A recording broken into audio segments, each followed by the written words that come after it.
Yo, what's good, y'all? How we doing today? Top Butler in the house. Tuesday, opening day in the NBA. Looking forward to that. Rockets, Thunder, Lakers, Warriors. I will be on TV tonight on SNY, so make sure you guys tune into that. Knicks in action tomorrow. Should be fun. Hosting the Cavs. Knicks and Cavs, the two favorites to come out the Eastern Conference. We're going to get to the football in a moment. Put my bets in for over-unders. Knicks 53.5 wins. Plus money over on FanDuel. Sign me up, baby. Sign me up, baby. Plus money, huh? Plus money. All right. Let's get to Woody Johnson and the New York Jets, because what a disgrace, man. What an absolute disgrace.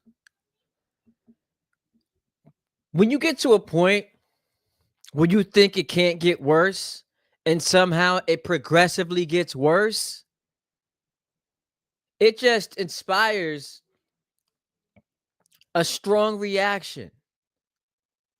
One that, unfortunately, I'm not unfamiliar with. I've been angry. I've been pissed off. But you have that moment of realization where it's like, yo, why am I investing so much time and effort and emotion into a football team that's not just poorly coached, that doesn't just have a quarterback problem? I mean, that would be, compared to the disaster that obviously faces this team, that would be good news if we could just simply point to it being a quarterback problem. Excuse me. Defensively, Steve Wilkes, prior to the last 2 weeks where they've turned things around, had some had some confidence issues in his ability to be the defensive coordinator of this team. They're not just poorly coached. They're not just poorly quarterbacked. They are poorly run, and it starts with ownership, man. Which is why it's so demoralizing. Because we can sit here if we want to and paint a picture that, I guess, from a future standpoint, futuristically, is a little bit more optimistic, because you get to the offseason, Glenn's got 1 year under his belt, him and Muji. They get their quarterback. They've got some cap space to make some changes to this roster that clearly has a need for an upgrade. It's all over the place. Maybe at the deadline, they can flip some of these pieces into assets. All of that is true. But the problem that you can't run away from is bad ownership, which is why I find it in some ways comedic. This Woody Johnson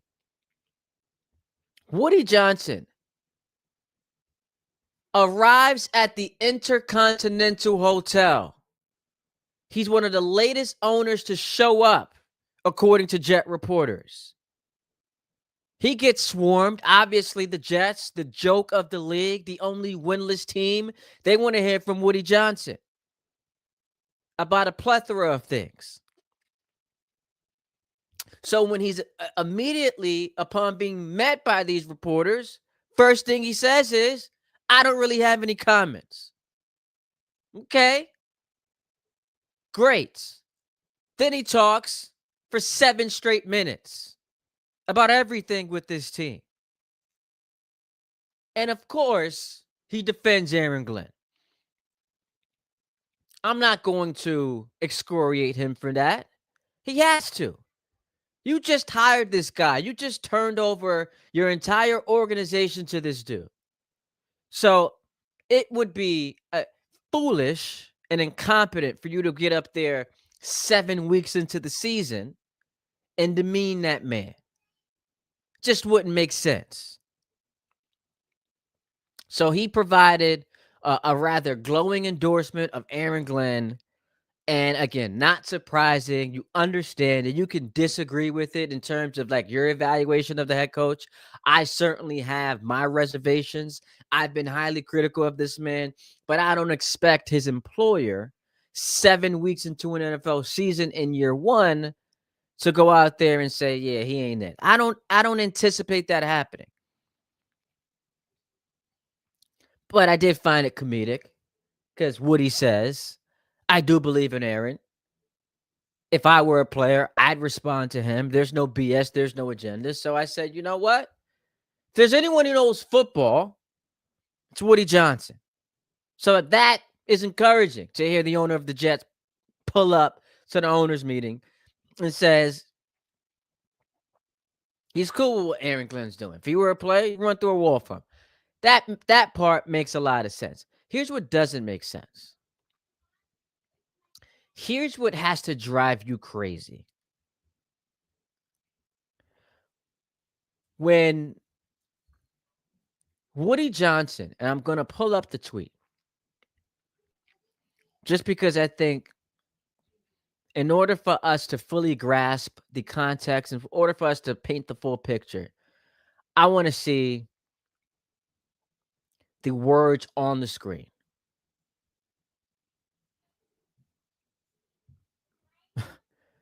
Woody Johnson said something that it's just mind-boggling.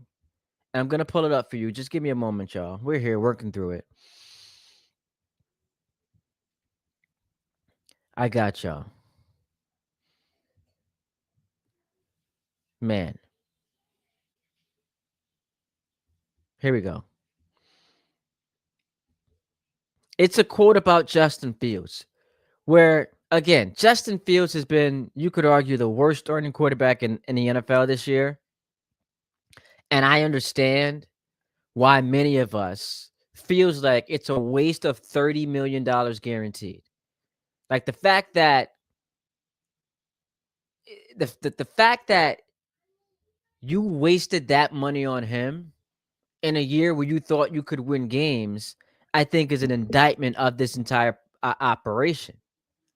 But it's also, to me, not just cause for you to, as the owner of the team with this dude in your locker room still, to pull up and say, the offense is not clicking. You can't run the ball if you can't pass the ball. Taking clear shots at Justin Fields. You can't pass the ball.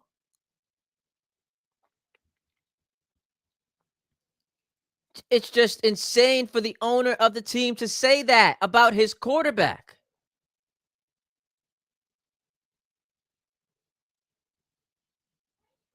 Woody Johnson on his confidence level in Aaron Glenn, being able to turn it around. Well, it looks like he's turning around parts of it. It's hard when you have a quarterback with the rating that he's got. I mean, he has the ability, but something's just not jiving. But if you look at any head coach of a quarterback like that, you're going to see similar results if you were across the league. Guys, this is one of the most harsh things I've ever seen an owner say about a quarterback or a player on his current roster. That's crazy. I've got it up on the screen. That's crazy. That is nuts, man. Matt chimes in. Woody doesn't interested anymore. He's interested. He's interested in making himself look like a fool, which is why I just put it out at Ty D. Butler on my Twitter account. It's got to sell the team. It's not happening. So it's pointless for me to get all worked up and try to put it into the atmosphere. But it is so flagrantly disrespectful. Yo, you're a businessman. These are your employees. To say what you just said about the quarterback on your roster, I mean, Aaron, and by the way, it's a disservice to Aaron Glenn, who doesn't want to reveal who his starting quarterback is for week 8. And part of it is gamesmanship. Doesn't want to reveal to Cincinnati too much before he has to. But Aaron Glenn, because you gave him full autonomy, because he's the head coach, has the right to disseminate information in a manner in which he wants to do it at his own pace. Woody Johnson pretty much told you today, Tyrod Taylor's a starting quarterback going forward. You cannot say this about Justin Fields and think Aaron Glenn is going to announce he's starting week 7. It's cooked. It is cooked. Jersey Jet says he needs to fire Glenn. Well, he's not going to. He told you today he believes in his head coach. Jersey Jet chimes in again. I do not trust Glenn to coach the first pick of the draft next year. You have every right to feel that way because at this very moment, at this time, I 100% agree with you. He has been a disaster of a head coach. And I'm not just talking about the wins and losses. The team consistently showing up, looking ill-prepared for the game, like they did against Buffalo, like they did against Dallas. The team continuing to make mistakes week in and week out, like they did against Miami, like they did against Pittsburgh. How about the coaching malpractice, end of half mismanagement with the clock, like they did last week against the Broncos, like they did this past Sunday in that game against the Panthers? How is it that your defense that was objectionable to begin the season has actually played pretty damn well, allowing 13 points a game the last 2 weeks, and you're so pathetic and anemic on offense, you still can't win a football game? And some of it is coaching. So if you want to sit here today and you have a lack of faith that not only can he turn this year around, but a lack of faith in his ability to draft the next quarterback and be some type of a whisperer or guru to where that quarterback comes in a highly pressurized situation. The New York Jets, a dumpster fire, and can overcome all of that and become the next big thing in this league. I don't at all fault you for not having faith in this regime. And don't even sit here and pretend to me if you're someone who wants to offer a counterpoint like I'm being hyperbolic. Like it's premature. Cut it out. So I'm with y'all, man. Only thing Aaron Glenn is turning around is any positive building the team could have. I don't understand how he still has a job. Mike T and the 33rd team need to refund the Jets. He still has a job because it's 7 games into the season. But we've seen one and done head coaches. Look at the Texans. 3 years, 3 different head coaches. Look at the Patriots, who, by the way, the Patriots not only are sitting in first place in the AFC East, but Drake, I looked at the MVP odds today. Guess who? Third best odds to win the MVP behind Mahomes and Josh Allen. Drake May. The Patriots. Love them some Gerard Mayo. Said, you know what? All I needed was to see 1 year of this garbage. I'm good. Because you talk about a team that looked ill-prepared. You talk about a team that wasn't buttoned up. Then he's like calling out players. That was a mess last year. He was in over his head. And unfortunately, it appears that is the case for Aaron Glenn. Has there ever been a first-year head coach this bad in the NFL? Urban Meyer. Yes, we've seen it recently. We saw, as I said, Gerard Mayo last year. We saw Lovie Smith in Houston was a disaster. Who was the other? Who was the coach that the other head coach, because they ended up with D'Amico. So it was 3 head coaches in 3 years, but it was Lovie Smith, who was the David Culley. That's another one who was a mess. Yeah, so it has happened. But today there's more material because we've been screaming about the ineptitude of Aaron Glenn. Man, Woody Johnson doing this after he started the conversation with the media members by saying he didn't have any comments, and then proceeded to talk for another 7 minutes, answering questions anywhere from his belief in Aaron Glenn, how he feels about Justin Fields, talked about Aaron Rodgers. He held court. But the most eye-popping, the most attention-grabbing piece of information that he offered today was, I'm still the worst owner in football.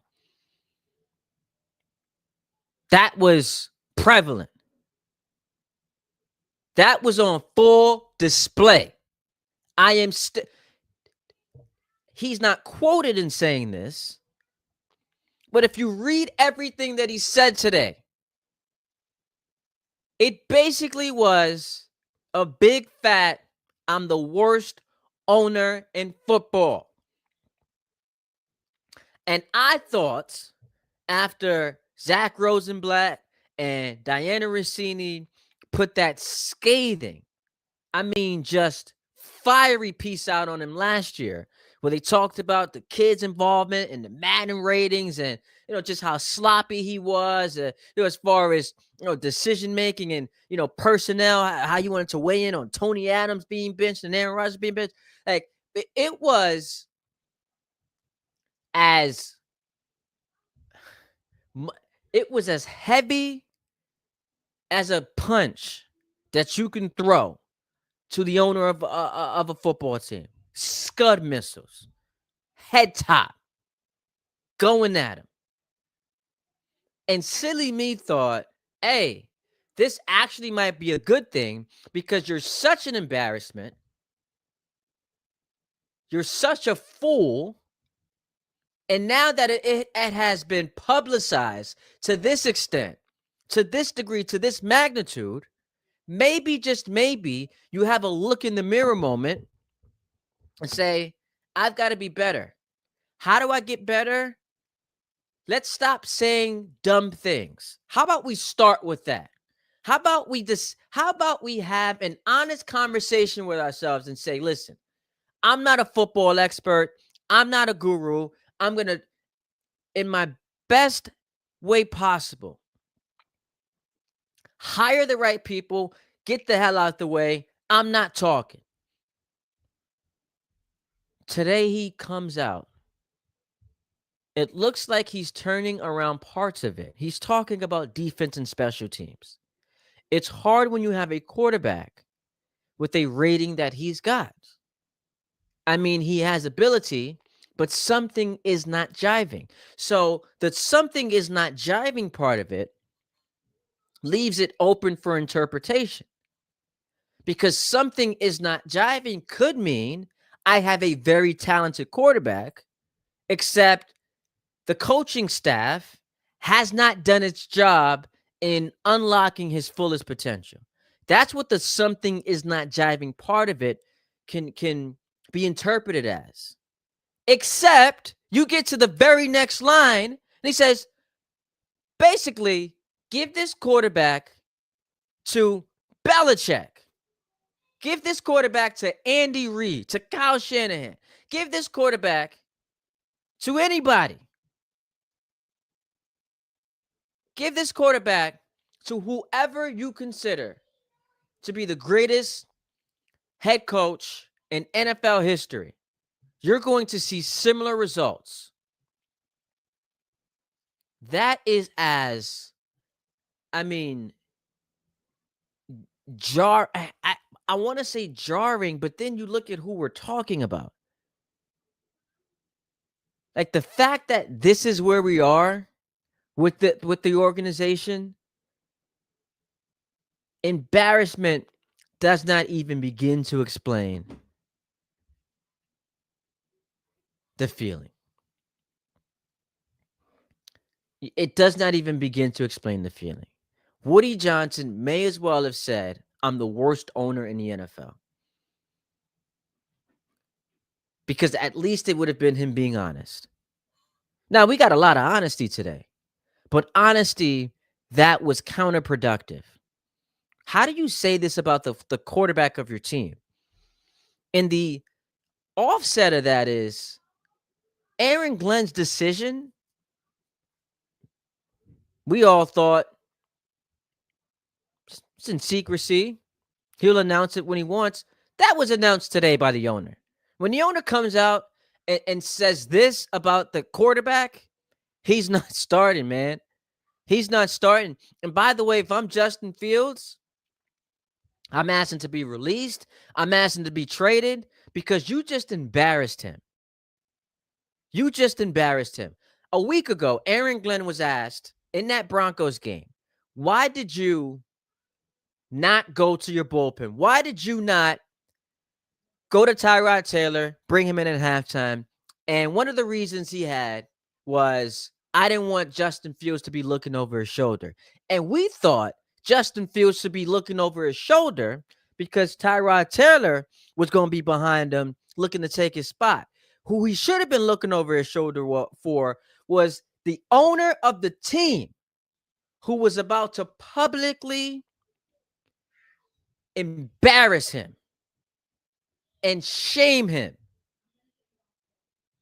demean him to such a degree where this has to call for Fields being asked to be traded or released. The owner of the team cannot have these scathing comments about a player on the roster and that player still remaining on the team.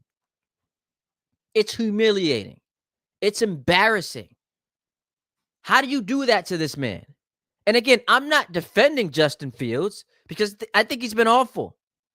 But I do think that an organization should operate with decorum, should have some class, shouldn't be this messy and this toxic. You've also handcuffed Aaron Glenn, again, a guy that I don't want to defend, but you've put him in an awkward spot to where we already know who your quarterback is now. You had a timeline of how you wanted to disseminate the information if you're Aaron Glenn. It's gamesmanship. You don't want to tip your hand because, what's the difference between prepping for Tyrod Taylor and Justin Fields? They both are what they are. But there is a different level of preparation. And you're trying your hardest to win a football game. So any competitive advantage you can gain, you'll take it. Even if it gives you 0.01% of an advantage, you will take that. You will take everything that you can at this point. And he just handcuffed you because he let Cincinnati, along with the rest of the world, know that he's not going to be the quarterback. Woody Johnson let the entire world know Justin Fields is not the quarterback. To come out there and embarrass that man the way that he did, what a shame you are, Woody. You are pathetic. And these, man, these people walk around without an ounce of humility or respect for anyone else because they're swimming in money. They've got egos. But to treat that man this way, y'all gonna make me come out of character. Y'all gonna make me come out of character for real. That was soft, bro. You ought to be ashamed of yourself. You ought to be ashamed of yourself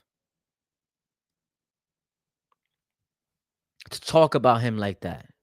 There's one thing for you to have an honest assessment of how a quarterback has performed, and we can all do that because we're watching these games. We know what it is that's going on. I don't need Dan Orlovsky or Ryan Clark, guys I respect. I don't need them to break down the X's and O's of what I'm seeing with Justin Fields. He's been abysmal.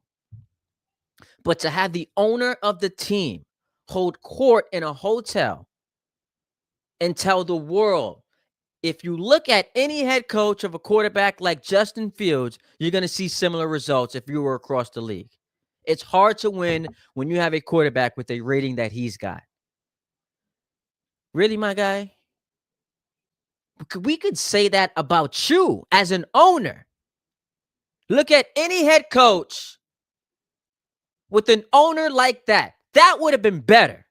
If you want to defend Aaron Glenn, that's where you go. Use Woody Johnson's quote against him, because let's just replace the word quarterback. If you look at any head coach with an owner like that, you're going to see similar results if you were across the league. What a joke. Woody Johnson, this is not harsh. You're a joke, bro.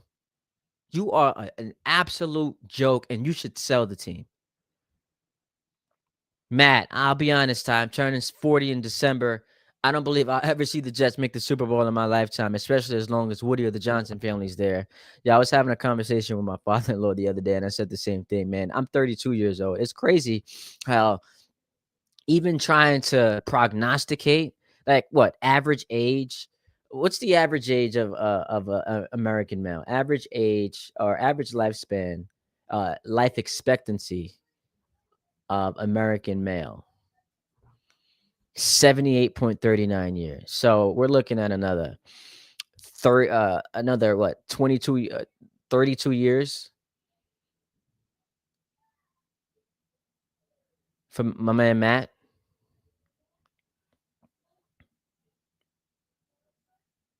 Not 32, 38 years from my man Matt. Matt, can you see another Super Bowl in the next 38 years? Jose in Brooklyn. Oh, you almost had me thinking he said that. He should have said that. Kind of feel bad for Rich because he's covering the team for 30 years or so. Rich has seen bad football for a long time, man. Why would any draft picks want to come to the Jets? It's a career ender. Woody listening to the media again, shaking my head. What an embarrassment by Woody Johnson. He should sell the team. He should sell the team. It's not going to happen. It's not going to happen.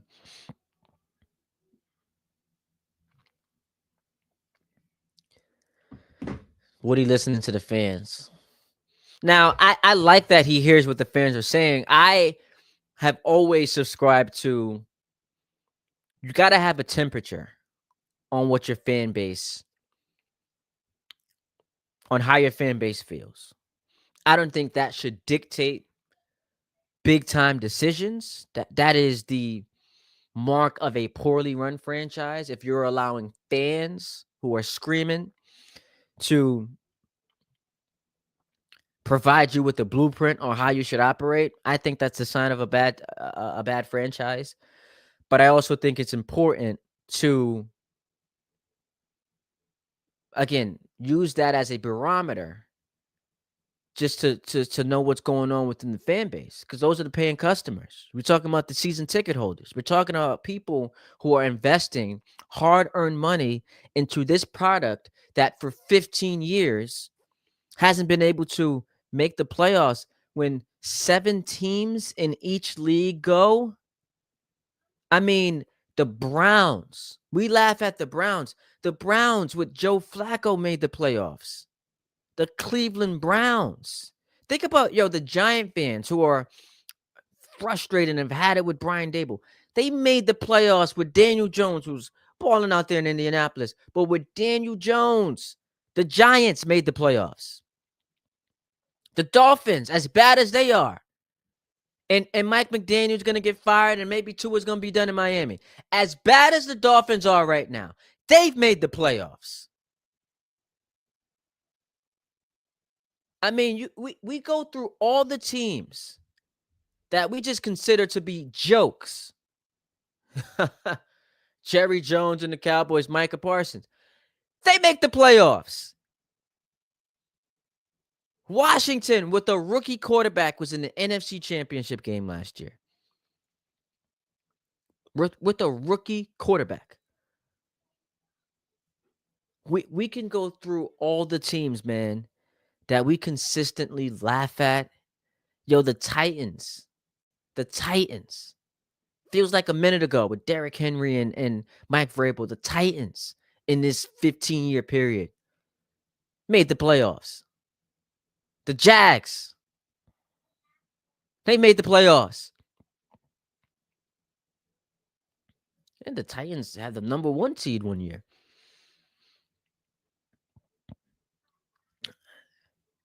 Seven teams in each conference make the playoffs. And for 15 years, you have been unable to, for the most part, even come close outside of 2015. Woody straight up did a one-upper to Jerry Jones.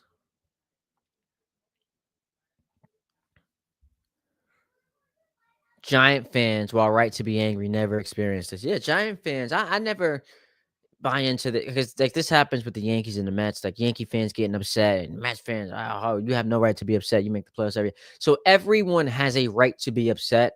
There are varying degrees of what can tick you off or what is upset worthy. Giant fans should be angry. They should be pissed about what's become of their organization. Now maybe they struck a pot of gold with Jackson Dart, who I think is phenomenal, man. I'm already at the point where I'm like, yo, I've seen enough, man. Jackson Dart is that dude. He is spectacular. He is special. He's got the pieces. He's got the heart. He's got the it factor. He has shown you late in games. He ain't scared. He ain't ducking the smoke. And that's literally and figuratively. He ain't ducking the smoke. He's coming after you. So he's got all the goods. But their fans have a right to be mad because they've been bad for a while. And the head coach is a little bit of a train wreck. Emotionally, he's a train wreck. I also thought that the kissing up on Jackson Dart is weird. But anyway, back to the Jets. To be this bad for this long feels impossible to do, man. It feels impossible. Hit us up in the comments. I want to hear from you guys. Want to hear from the fans. I appreciate y'all tuning into the show. We are reacting to Woody Johnson talking at the Intercontinental Hotel as the owners are prepping for their meeting. It looks like they'll be evaluating a bunch. The tush push I see has come up in conversations. I'm just annoyed. I am annoyed because the owner of the Jets is just a train wreck. He's a train wreck. If we can just complete a pass, it would look good. We got to complete some passes. You got to convince them you can do something. Otherwise, it's hard to have a game you can win.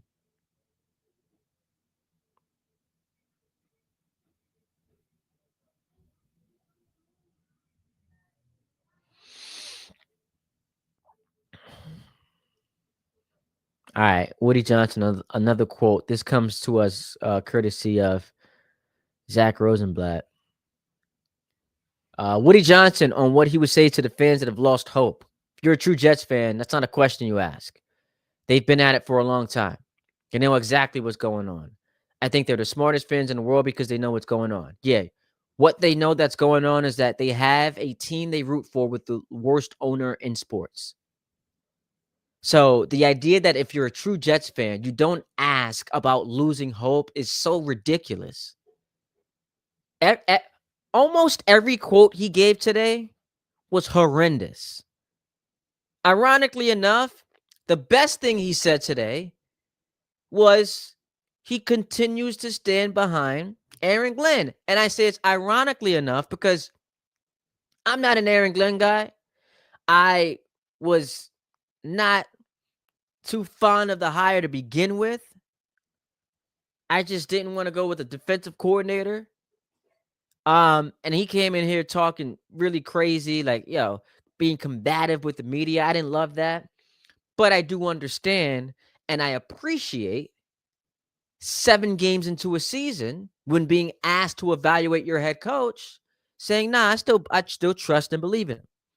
I appreciate that. Because in some ways, if you were to come out today and was like, yeah, man, it's not looking good.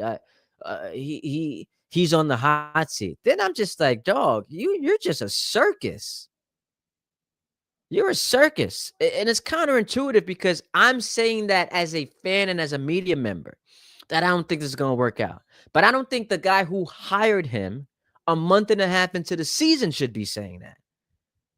You hired him, you gave him a ton of money, a lot of security, and a lot of power over the organization. So it just following the line of logic, that makes sense. But on almost everything else he said is a joke. If there Woody Johnson on what he would say to the fans that have lost hope. So here is Woody Johnson with an opportunity to speak to the fans of the team he owns that has invested hard-earned money into the product. A lot of emotion, a lot of time. Here is his message to the fans, questioning their fandom. If they're a true Jet, who the hell are you? If they're a true Jets fan, that's not a question you ask. I'm a true Jets fan. That's a question I'm asking.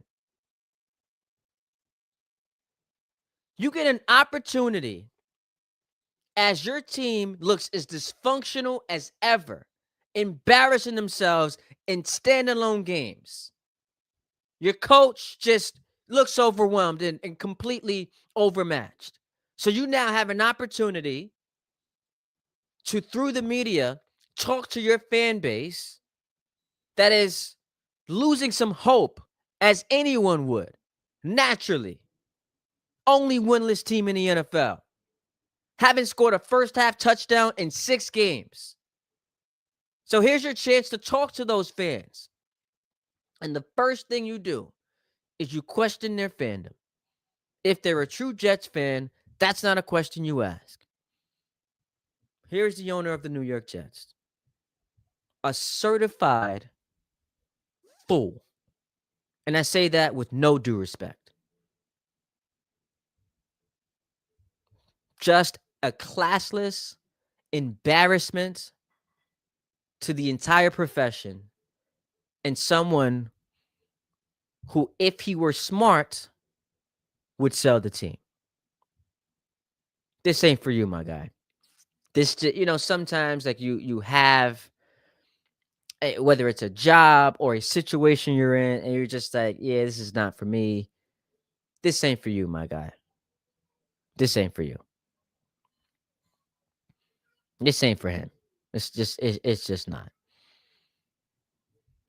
Has to get to a point where the NFL steps in and either forces Woody to sell or remove him off his role with the organization. He's not capable of owning a team. Now, the only way that would happen is not, and I'm not professing this as something I'm rooting for. I'm just saying the league can't force him to sell a team. There has to be some type of a scandal, a la Dan Schneider, and ineptitude, like wins and losses.